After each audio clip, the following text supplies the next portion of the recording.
Notre objectif est de réussir à répondre à une question dont le schéma électrique est celui-ci. Donc vous avez une pile 4,5 V, vous avez 3 lampes et 2 interrupteurs. Et bien sûr, si on a 2 interrupteurs, on a 4 positions possibles. Les deux interrupteurs ouverts, un fermé, l'autre ouvert, et vice versa, et puis les deux fermés. Donc ensuite, on nous présentait un tableau où on nous demandait, en fonction de chaque cas, de répondre quant à la brillance de la première lampe, de la deuxième et de la troisième. Et puis le type de circuit. J'ai représenté donc sur l'équivalent d'un tableau le schéma. Le premier cas, les 2 interrupteurs sont ouverts. C'est-à-dire que, en fait, je peux supprimer toute cette partie, parce que l'interrupteur est ouvert, et puis ici, je peux supprimer la deuxième partie. Donc que se passe-t-il dans ce cas? Nous avons les 3 lampes qui sont en série, c'est-à-dire que entre cette partie et celle-là, entre le point A et le point C, il y a 4,5 volts.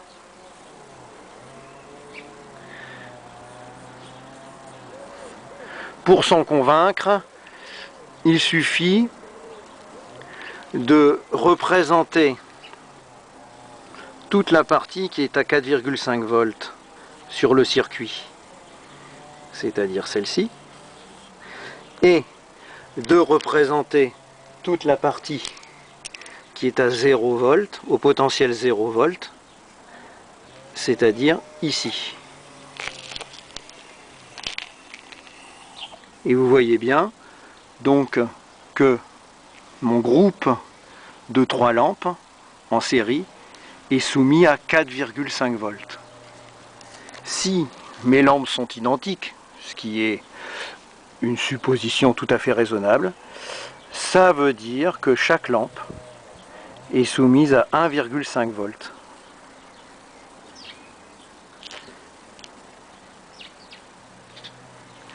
Et donc, chaque lampe brille faiblement.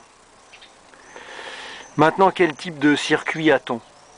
Eh bien, on a un circuit où les lampes sont en série. Donc, il faut répondre circuit série. Donc, si je reprends ma feuille, eh bien, dans la première colonne, on a faiblement lumineux, faiblement lumineux, faiblement lumineux et série. Alors maintenant, pour vous en convaincre, j'ai positionné une pile correctement, ensuite un fil rouge pour signaler qu'on est au potentiel 4,5 volts, j'ai mis une première lampe, ensuite j'ai mis des fils jaunes pour signaler que nous étions dans des potentiels intermédiaires, et en repartant de la pile, bien sûr, j'ai mis un fil noir pour faire comprendre que l'on était au potentiel 0 volts, et donc on retrouve que mon groupe de 3 lampes est soumis à 4,5 volts, puisqu'entre le rouge et le noir, et donc mon groupe de 3 lampes en série se répartit en 1,5 volts chacune, elles donc brillent faiblement. Reprenons notre exercice et on va s'intéresser à la deuxième colonne, c'est-à-dire au cas où I1 est ouvert et I2 fermé. Donc si on revient sur mon montage, I1 ouvert et I2 fermé, ça correspond donc à fermer l'interrupteur I2 et l'interrupteur I1 disparaît. Donc voilà le montage tel qu'il est. Ensuite, je vais, comme pour la première fois, mettre en couleur rouge la partie du montage qui est au potentiel 4,5 volts et mettre en couleur noire la partie du montage surlignée qui est au 0 volts. Donc toute cette zone là est à 0 volts. Bien. Alors maintenant, que peut-on conclure? que la lampe L1 va briller fortement, puisqu'elle est soumise à 4,5 volts, juste entre le rouge et le noir, et que les deux lampes L2, L3 en série vont être éteintes. Pourquoi? Parce que ce groupe de deux lampes, L2, L3, est soumis à une différence de potentiel de 0 volts. Parce que noir est noir. Alors quant au type de circuit, puisque ces deux lampes ne s'allument pas, on peut complètement les supprimer du montage. Et donc on se retrouve avec un circuit simple. Voilà pourquoi nous allons pouvoir écrire pour la deuxième colonne que L1 brille fortement, L2 est éteinte, L3 est éteinte et le circuit est un type simple. Alors nous revoici dans une plus faible luminosité pour vous présenter le montage tel qu'il est réellement. La pile, là j'ai les 4,5 volts, la première lampe, la deuxième, la troisième et puis mon court-circuit ici. Et que se passe-t-il quand je relis? Eh bien, seule la première lampe brille, effectivement, puisqu'entre ce point-là et ce point-là, il y a 0 volt à cause du court-circuit, et elle brille fortement. Et que se passe-t-il si je débranche le court-circuit au récepteur de ces deux lampes, c'est-à-dire ce qui revient à enlever, à ouvrir l'interrupteur numéro 2, eh bien les trois se remettent à briller doucement. On revient au cas numéro 1, première colonne. Et je reviens maintenant à la deuxième colonne. Intéressons-nous maintenant à la troisième colonne de notre exercice. Que se passe-t-il si I1 est fermé, I2 ouvert? Donc si I1 est fermé et I2 ouvert, ça me simplifie mon montage dans le sens où je supprime I2 et I1 il disparaît d'une autre manière, c'est-à-dire que I1 devient un fil. Donc voici le montage.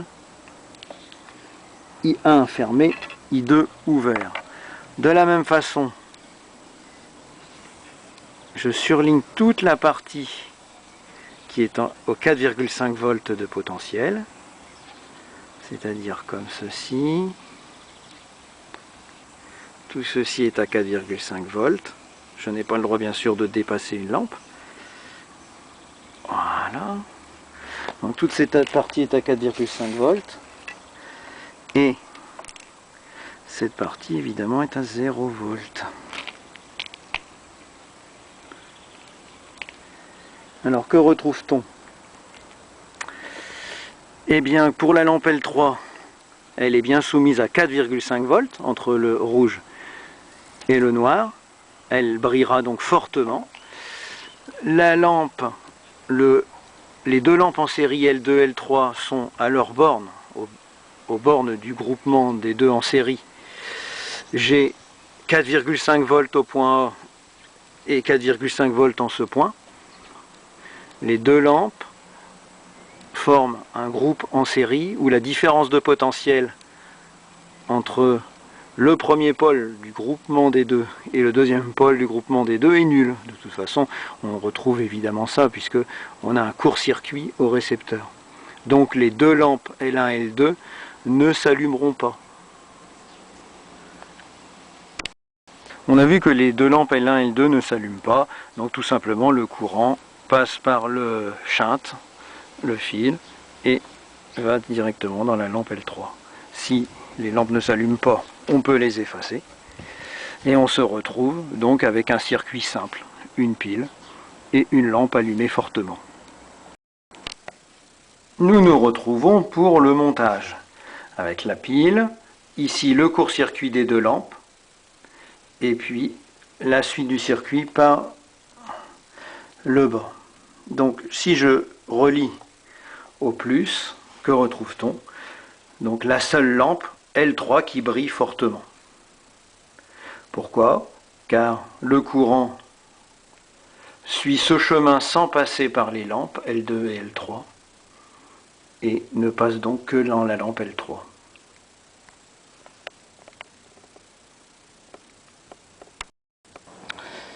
Nous nous retrouvons donc avec cette troisième colonne à écrire que la lampe L1 et la lampe L2 sont éteintes, puisque en court-circuit, ou autre explication que j'avais donnée, le groupe des deux lampes L1 L2 en série a une différence de potentiel de 0 volt à ces bornes, puisque 4,5 volts au point A et 4,5 volts de l'autre côté, on l'avait vu. La lampe L3 brille fortement et on a un simple circuit.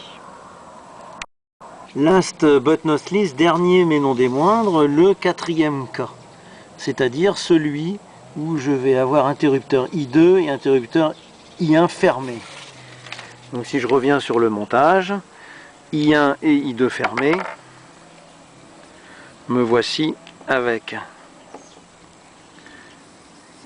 la transformation d'interrupteur en fil. Et donc me voici d'un point de vue schématisation au cas numéro 4, l'interrupteur I1 et l'interrupteur I2 fermés. Alors, qu'en est-il des lampes? À quelle tension sont soumises les lampes? Alors, ensuite, on conclura quant à leur éclairement. Alors pour cela, je reviens sur la méthode que j'ai appliquée depuis le premier cas.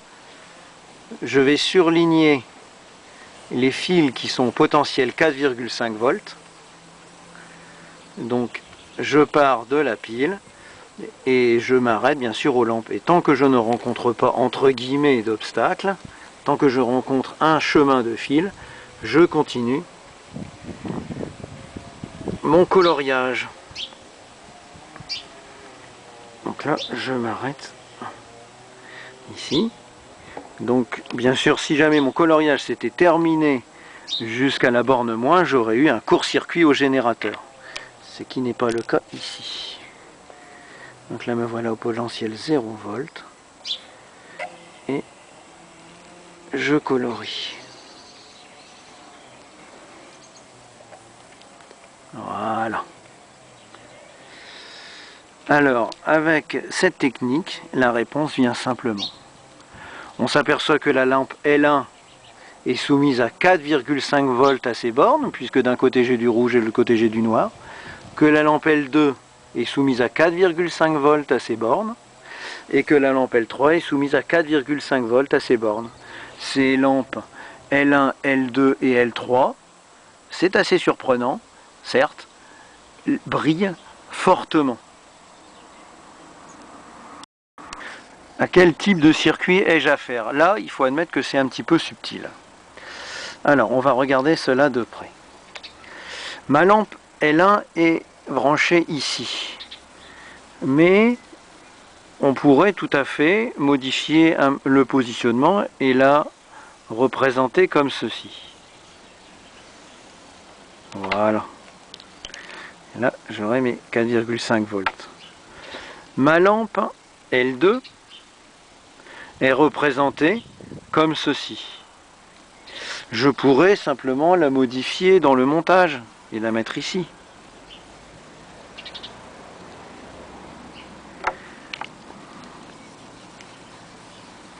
Bien sûr, ici, cette zone serait en rouge. Ma lampe L3 qui est en bas, je pourrais la déplacer. Je pourrais la mettre ici.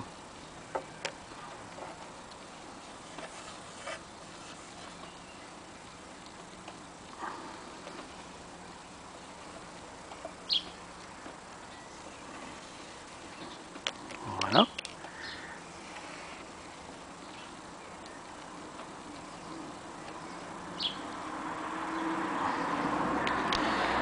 Et puis, quand on regarde sur le haut, en fait, on pourrait tout simplement faire ceci. Pour ne pas avoir cette partie un peu disgracieuse. Et vous voyez que l'on se retrouve dans le cas d'un montage parallèle ou dérivation. Bien sûr, on retrouve que nos trois lampes brillent fortement parce que soumises à 4,5 volts. Ainsi, pour compléter notre exercice, dans sa quatrième colonne, on retrouve fortement lumineux, fortement lumineux, fortement lumineux pour les trois lampes, et puis un montage parallèle. Nous revoici dans des conditions faibles lumineuses pour s'apercevoir de la brillance des lampes. Donc j'ai repris le montage tel qu'il est initialement, hein, c'est-à-dire avec les deux interrupteurs qui sont fermés. Donc que se passe-t-il quand je relie, quand je ferme le circuit?